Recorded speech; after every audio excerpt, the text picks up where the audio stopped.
We're going to take a look this week at the different relationships that we've studied so far this year. And we're going to start with linear relationships and inverse variations.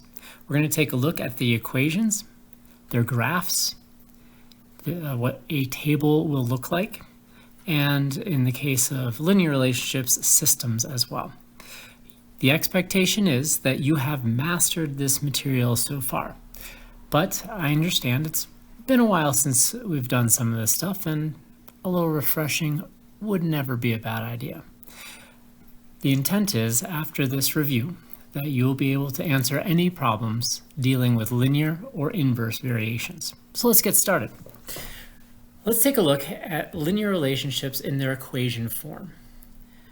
The most common form of a linear relationship is called slope-intercept form. And it's called slope-intercept form because the equation will have the slope as well as the intercept in the equation. And when I say intercept, I'm always referring to the y-intercept. Slope-intercept form is described as y equals mx plus b.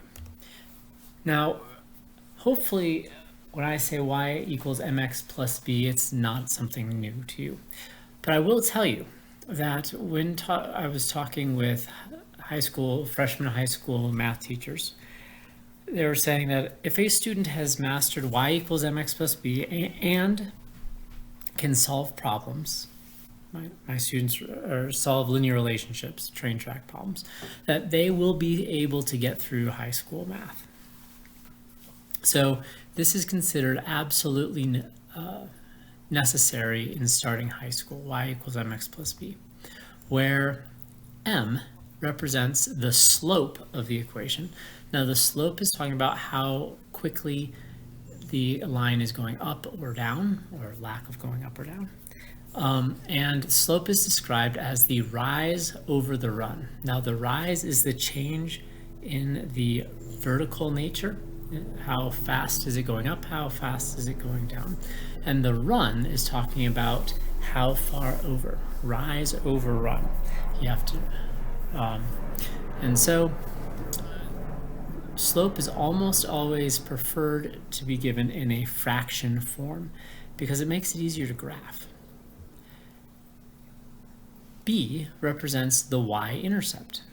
That is the y value where the graph intersects the y-axis. The next most common form of a linear relationship is standard form. Standard form is really quite standard. It is written as ax plus by is equal to c. And standard form has several, how shall we say this, grammatical requirements, also known sometimes as the no-nos. No fractions. So in standard form, you are only allowed to have integers. No fractions, no decimals, no mixed numbers. They have to be integers. A, B, and C are integers. And finally, no negative A. B and C are, and obviously I should have said A, B, and C are numbers, integers. X and Y will remain X and Y.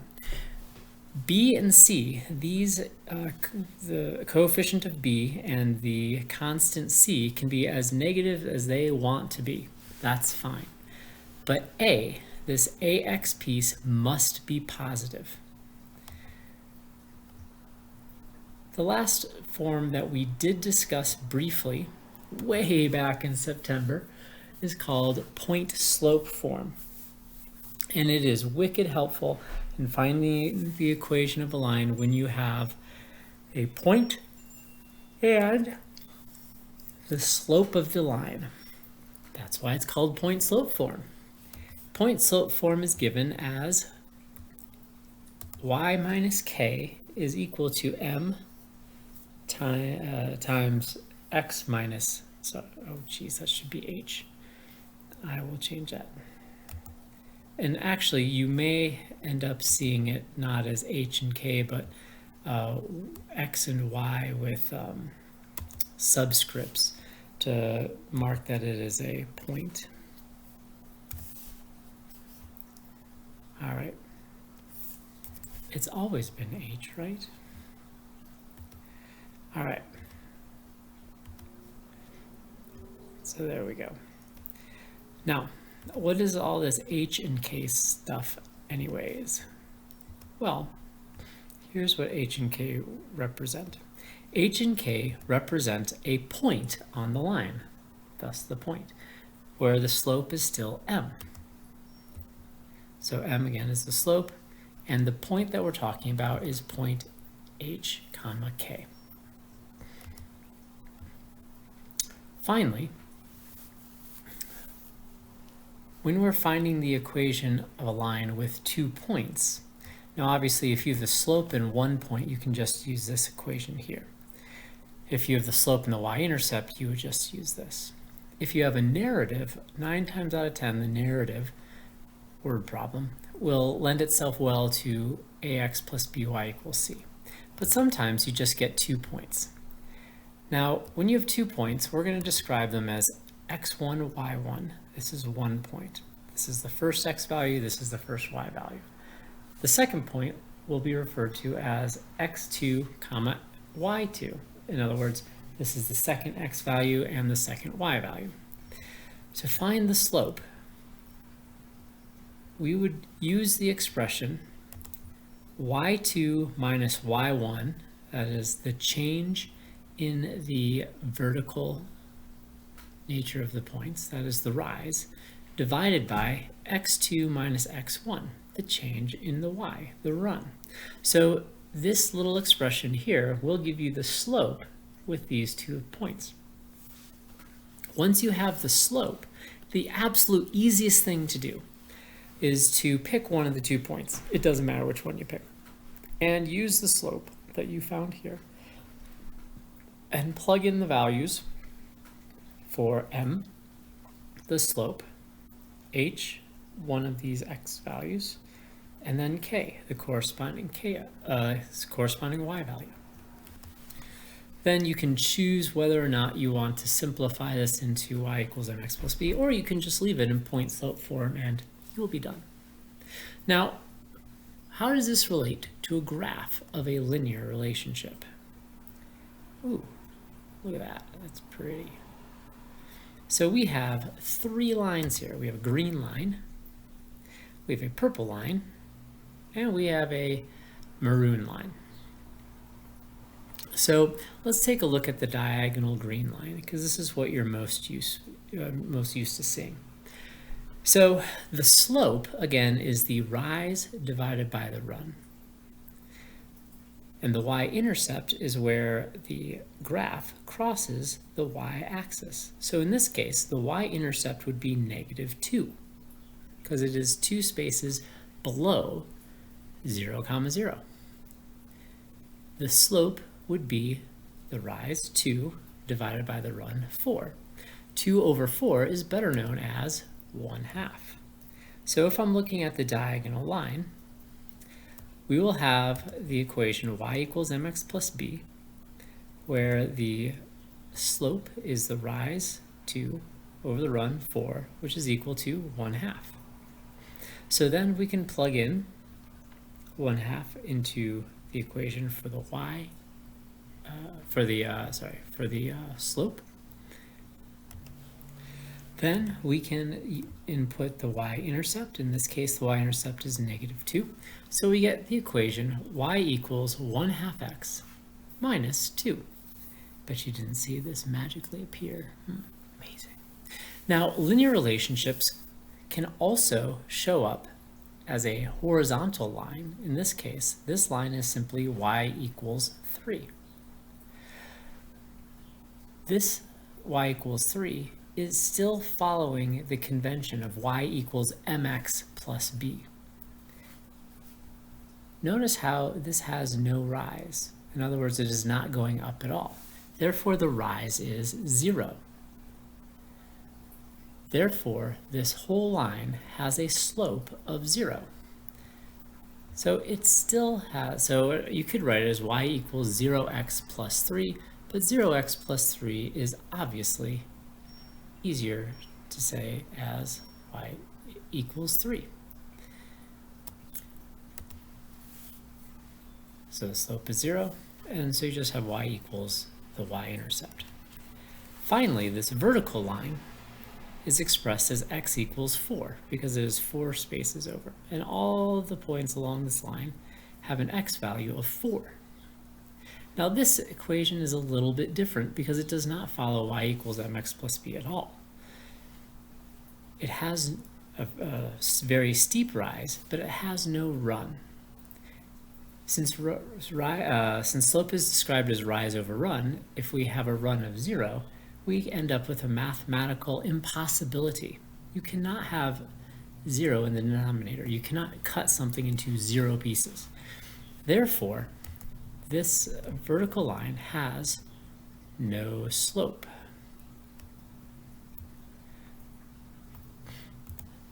Finally, let's talk about some systems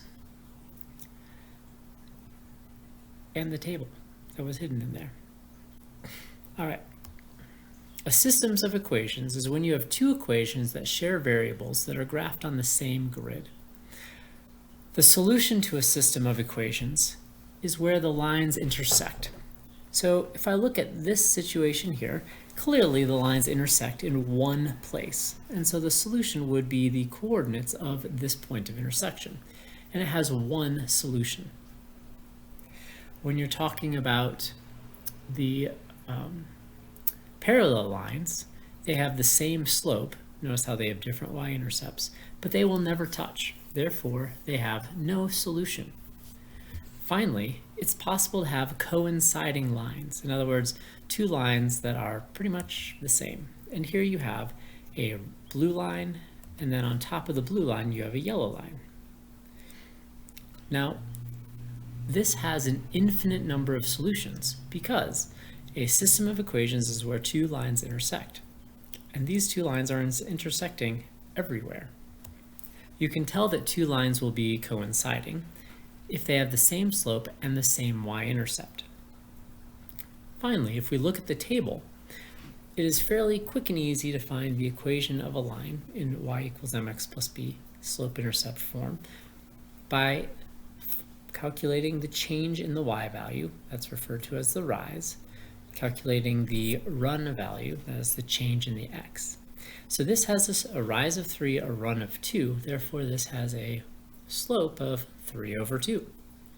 The y-intercept occurs when the x value is 0. So if you have a 0 x value, just look across the table, y is equal to 4, therefore the y-intercept in this case is 4. So the equation that generated this table is y is equal to 3/2 x plus 4. Finally, linear relationships are functions. And you'll remember a function is anything where you have one and exactly one y value for every x value.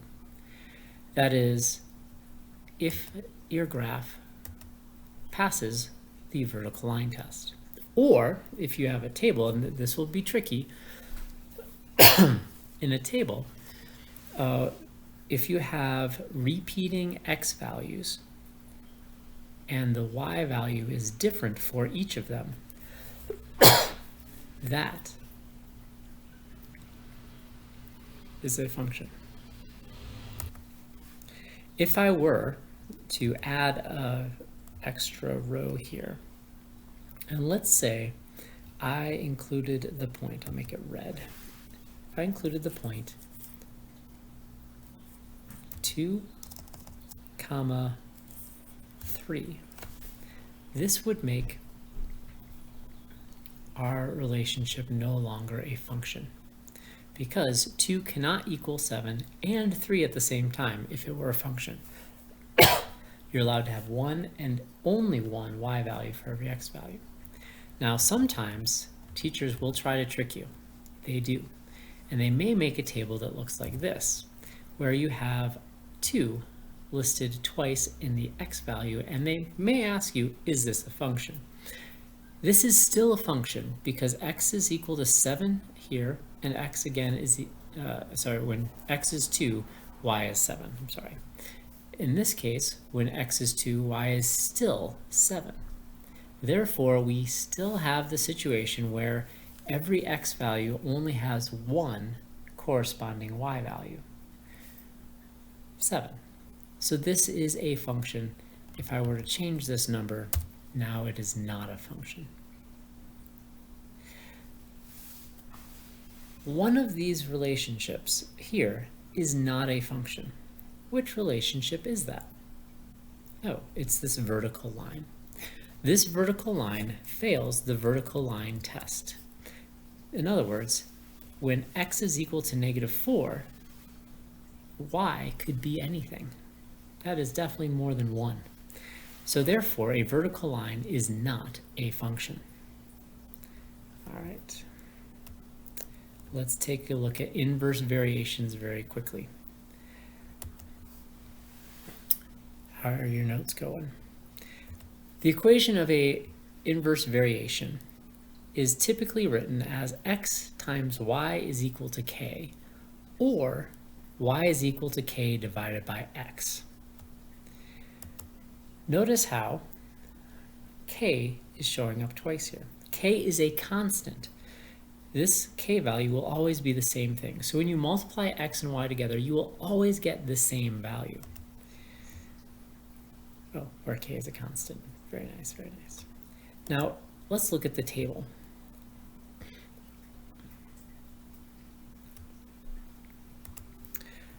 Remember, x times y is always equal to the same thing.